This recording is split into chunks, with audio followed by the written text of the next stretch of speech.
Hi there. So this video is picking up from the last video, part one of what it's like to have a QHHT session with me. And so this is part two. And picking up from where that one left off, after the conversation that we've had and where you've told me the story of who you are with your whole heart, we go into part two of the session. There's a little bike out there. Don't know if you can hear it, but anyway.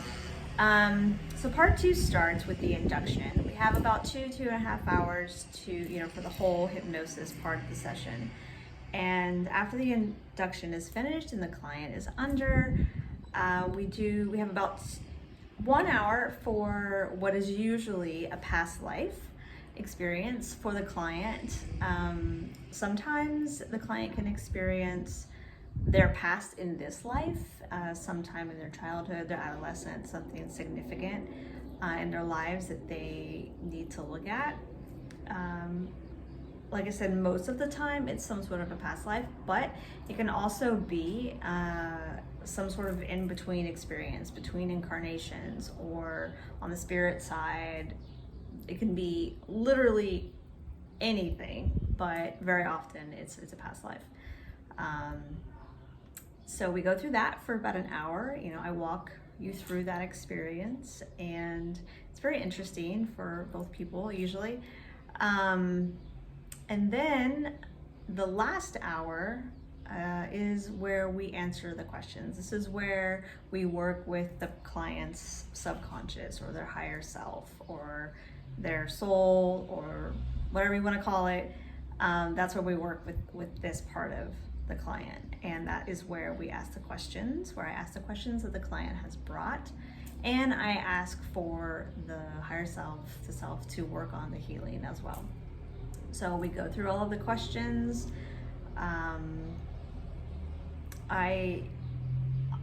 It's very typical of QHHT practitioners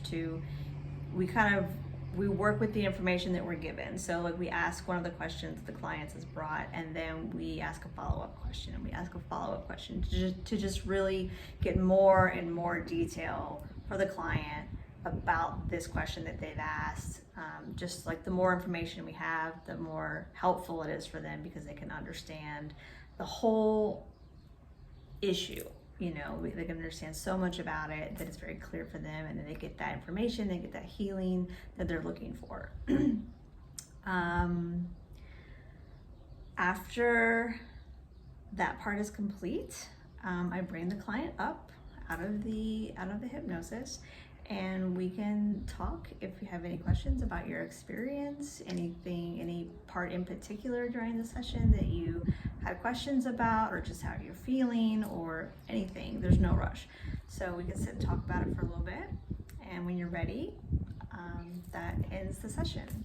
I always recommend clients to eat something after they leave the session to try and ground back into the body. It can be a very bewildering experience. It can be very intense energetically. So it's really good if you go out and get some rest and just try to find some time to process the whole experience. And the last part of the session, that isn't with me, but is very important for each client to do, is that they review the audio. So when the hypnosis starts, I set up lapel mics for myself and for the client, so that both of our voices can be heard very easily. When the clients are under hypnosis, they tend to speak a lot lower, sometimes just whispering. I could barely hear them. So the mics on their collars, on their shirts, pick up the voice really well. So the whole session is recorded, and it's important that the client afterwards goes back and listens to the audio, because it kind of reinforces the messages and the information and the healing and the whole experience that was happening while the client was under, working with their subconscious or their higher self. It reinforces to the conscious mind all of that information, and there's some clarity is gained by the client. They can re-listen to themselves, to me, to the questions, to everything that happened. And it's fully sunk into the brain at that point, because a lot of clients these days, they do remember most of their session. Not everybody, some people still don't remember any of it or don't remember parts of it. But most often now, clients will say that they felt pretty aware of everything that was going on, like sort of awake. But definitely they're not. They're just much more aware of what's going on, and they think they remember everything. But more often than not, once they've gone back and listened to the audio, there are pieces that they're like, oh yeah, I forgot about that part. Oh, I forgot about that question. I forgot about that and that, you know, so it's really nice to have the audio of the session that the client can listen to at least once, but you know, you can listen to it as many times as you like.